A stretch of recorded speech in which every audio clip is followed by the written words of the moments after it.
Senin pagi pukul 9 waktu Indonesia Barat, jenazah Farza Dwi Kurniawan, korban tragedi Kanjuruhan ke-135 dimakamkan di Malang, Jawa Timur.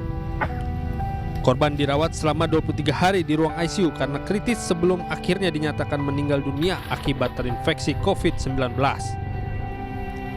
Namun pihak keluarga dan kerabat sesalkan diagnosa rumah sakit bahwa korban dinyatakan COVID-19.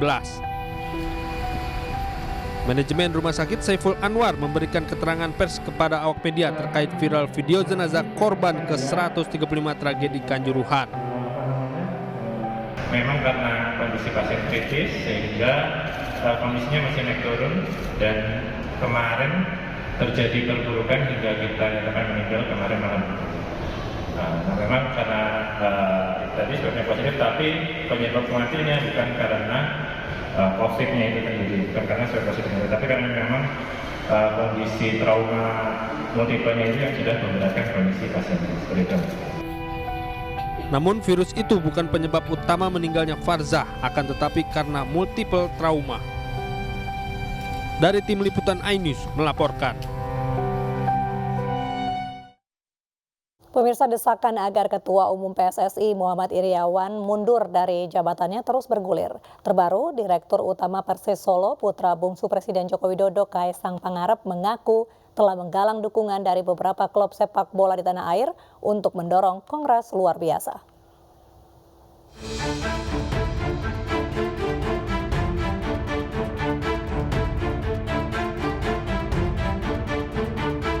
Desakan agar Ketua Umum PSSI Muhammad Iryawan mundur dari jabatannya usai tragedi Kanjuruhan terus bergulir.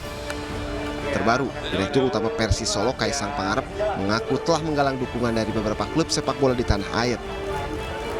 Bahkan melalui akun Twitternya, Kaisang menanyakan ke PSSI cara menggelar KLB. Anak Presiden Joko Widodo ini juga mengaku tengah menyiapkan surat untuk menggulirkan konferensi luar biasa atau KLB.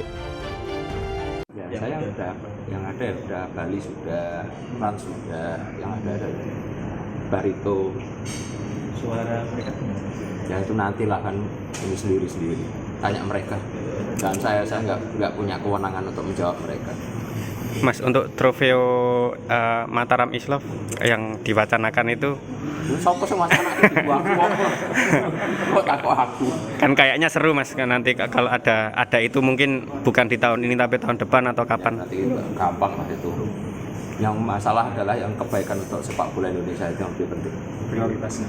Liganya dulu ya Mas untuk berjalannya. Mas Kaisang.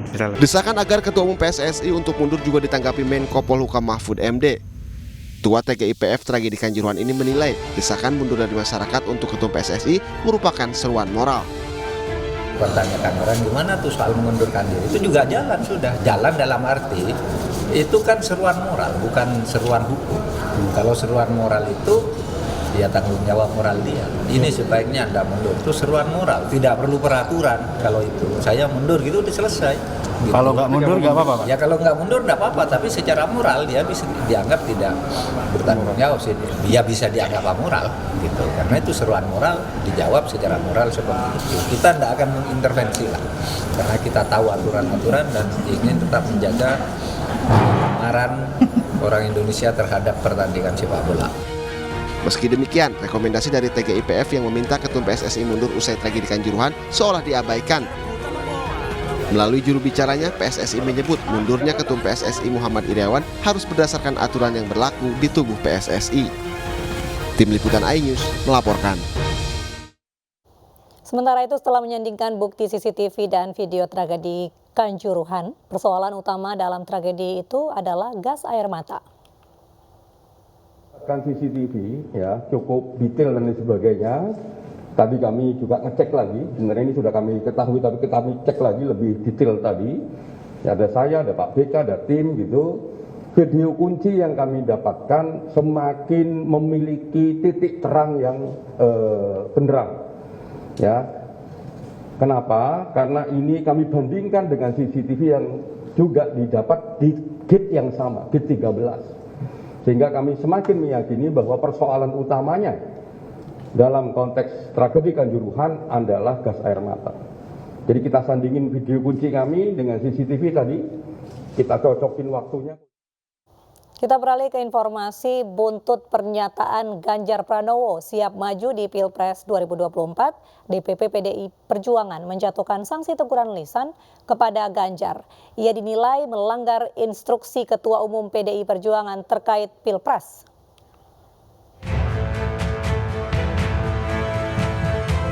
Dewan Pimpinan Pusat PDI Perjuangan Senin sore memanggil Gubernur Jawa Tengah Ganjar Pranowo di kantor DPP PDIP Menteng, Jakarta Pusat. Pemanggilan merupakan buntut pernyataan Ganjar siap maju menjadi calon presiden 2024. DPP PDIP pun menjatuhkan sanksi lisan kepada Ganjar. Ganjar dinilai melanggar instruksi Ketua Umum PDI Perjuangan Megawati Soekarno Putri lantaran komunikasi politiknya membuat publik multitafsir. Dan setelah kami menilai dari aturan-aturan organisasi, meskipun beliau tidak melanggar aturan organisasi, tapi pernyataan ini menimbulkan multitafsir di publik. Supaya keadilan di partai itu ditegakkan kepada seluruh anggota dari Sabang sampai Merauke, maka tadi saya sampaikan jatuhkan sanksi teguran lisan kepada Pak Ganjar Pranowo sebagai kader. Dan tentu sebagai kader saya taat, dan tadi diberikan sanksi lisan, tentu ini bagian dari komunikasi publik yang rasanya saya harus memperbaiki. Dan tentu saja yang kedua, Pak Sekjen sudah bicara untuk PDI Perjuangan, lihat baju saya. Semua keputusan terkait dengan Pilpres adalah keputusan Ketua Umum. Selain Ganjar, PDI Perjuangan juga akan memanggil Ketua Dewan Pimpinan Cabang Kota Surakarta, FX Hadurdiatmo, untuk diminta klarifikasi terkait pernyataannya mendukung Ganjar di Pilpres 2024. PDI Perjuangan hingga hari ini belum mengumumkan capres dan cawapres yang bakal diusung pada Pilpres 2024. Kewenangan dukungan Pilpres ada pada tangan Ketua Umum Megawati Soekarno Putri. Dari Jakarta, Salam Rahmat, Irian Syah Wahyudi, iNews melaporkan. Pemirsa, deklarasi dukungan kepada Anies Baswedan untuk maju pada Pilpres 2024 terus mengemuka. Salah satunya relawan Go Anies yang siap memenangkan Gubernur DKI periode 2017-2022 di berbagai provinsi. Deklarasi Go Anies untuk Pilpres 2024 digelar akhir pekan kemarin di Jakarta.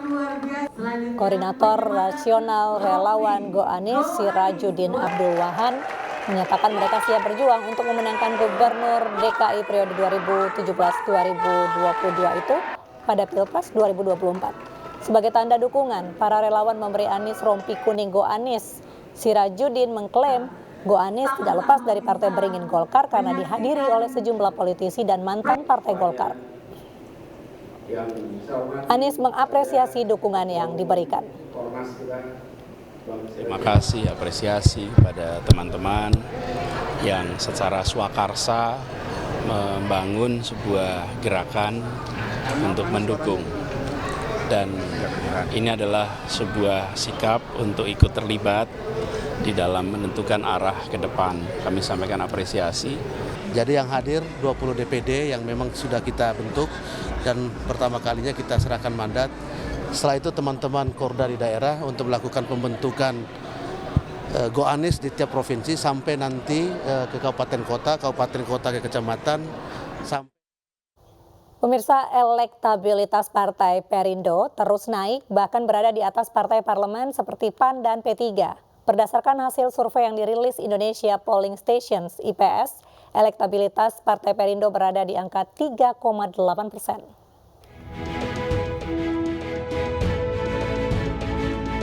Sepak terjang Partai Perindo yang peduli masyarakat kecil membuahkan hasil positif.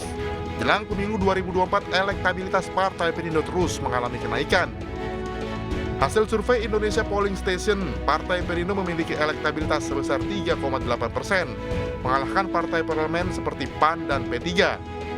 Hasil tersebut membuat Partai Perindo satu-satunya partai non-parlemen yang elektabilitasnya hampir memenuhi ambang batas parlemen 4%. Partai Perindo akan terus mendekatkan diri dengan masyarakat melalui berbagai macam program pro rakyat, sehingga mampu merebut hati masyarakat untuk memenangkan pemilu 2024. Tim Liputan iNews melaporkan. Barcelona meraih kemenangan meyakinkan atas Athletic Bilbao pada pekan ke-11 La Liga Spanyol. Informasinya sesaat lagi.